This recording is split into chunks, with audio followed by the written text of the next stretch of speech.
Today, I am going to tell you how to reduce spice in Paneer Butter Masala.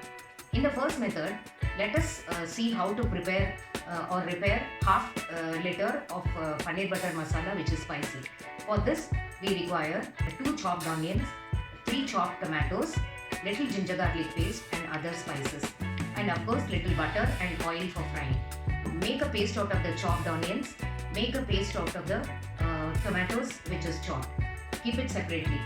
Keep a kadai on the stove, add 1 teaspoon of butter and 2 to 3 teaspoons of oil. Add spices if required like bay leaf etc. and start frying the onion paste and then the tomato paste, and then add the ginger garlic paste to it.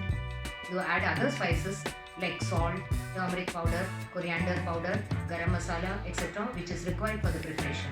Now you can even add 4 to 5 cashews while grinding the tomato puree.